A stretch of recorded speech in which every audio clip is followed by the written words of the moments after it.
Togo Info, le Togo à votre portée.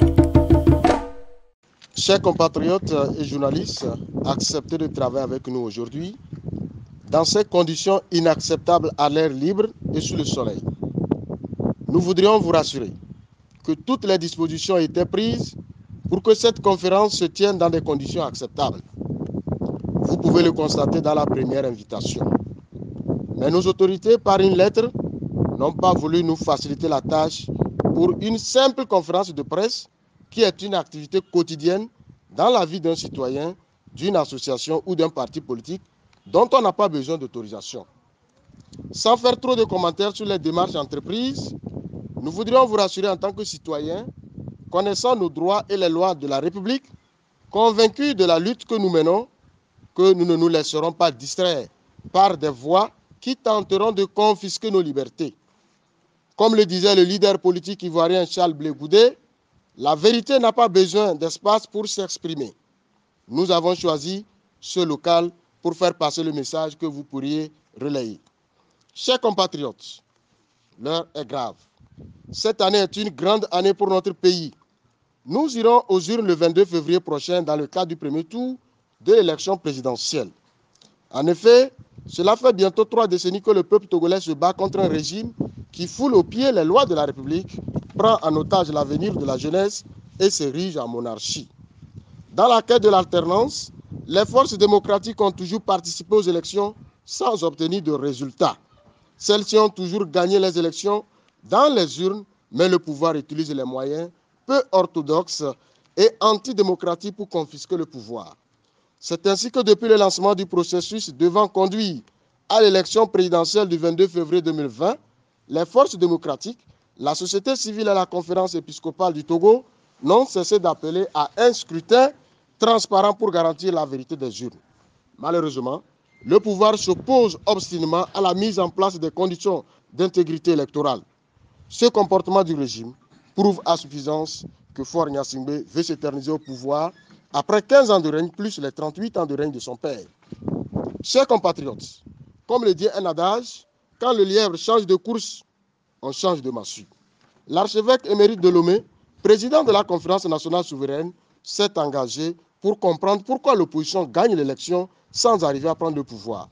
Il s'est donc battu en vue de réunir l'opposition togolaise autour d'une candidature unique, mais cette fois-ci avec 9 critères pouvant arracher le pouvoir. 1. Avoir de l'expérience en matière de gouvernance administrative et politique. Avoir un carnet d'adresses bien fourni sur le plan diplomatique. 3. Avoir un profil rassurant pour l'armée. 4. Avoir de la popularité ou de la notoriété au sein des masses populaires. 5. Avoir la capacité de transcender et de résoudre les questions délicates de considération ethnique. 6. Avoir l'envergure d'un vrai homme d'État capable de représenter et de défendre valablement les intérêts du Togo. 7. Avoir une bonne connaissance des dossiers d'actualité nationale et internationale. 8. Avoir une bonne ouverture d'esprit, un esprit de consensus et un souci constant pour l'intérêt commun et général. 9. Avoir la maîtrise des enjeux géopolitiques et géoéconomiques avec un souci de l'intérêt supérieur du Togo. Ces critères de l'homme de Dieu font voir que l'alternance tant voulue par le peuple togolais n'est contre personne et ne s'inscrit pas dans la logique de la chasse aux sorcières. Les critères mis en exergue par le prélat pour le choix du candidat ont poussé le groupe indépendant Causa Espoir, que nous sommes, à souscrire totalement à la démarche de l'homme de Dieu en proposant 2 personnalités, dont Agboyeme Kodjo. C'est ainsi que le 31 décembre 2019, Monseigneur Philippe Kodjiro a désigné Agboyeme Kodjo comme candidat unique des forces démocratiques, le seul candidat qui présente le profil recherché. Le profil de l'homme est immense. D'abord, directeur de Sonacom, Société nationale de commerce en 1985, ministre de la jeunesse de 1988 à 1991, ministre de l'administration territoriale et de la sécurité de 1992 à 1993, directeur de port autonome de Lomé de 1993 à 1999, président de l'Assemblée nationale en 1999, puis Premier ministre en 2000.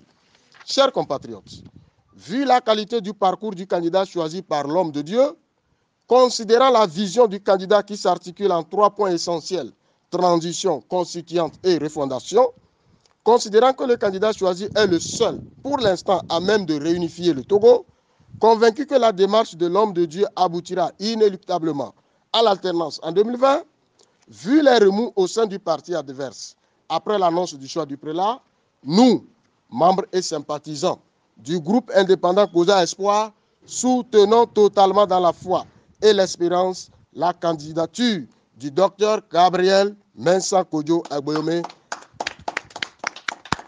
validée par la Cour constitutionnelle. Appelons solennellement le peuple togolais à sortir massivement pour voter le candidat rassurant Agboyome Kodjo. Continuons par exiger, nous, membres du groupe Causa Espoir, la transparence des urnes suivant les revendications des forces du consensus démocratique. Peuple togolais, nous sommes face à notre destin. Qui faut-il choisir entre Faure Gnassingbé et Agboyome Kodjo? Certes, Agboyome Kodjo n'est pas exempt des défauts comme tout homme, mais pour l'heure, son engagement et sa détermination pour mettre en place une transition ouverte à tous pour des réformes et une refondation de l'État le distingue de celui qui a fait 15 ans au pouvoir sans aucun résultat. Vu l'urgence qui est l'alternance à laquelle nous aspirons tous depuis plus de 30 ans, nous demandons à tous ceux qui restent figés sur le passé du candidat choisi par le prélat de cesser de regarder dans le rétroviseur.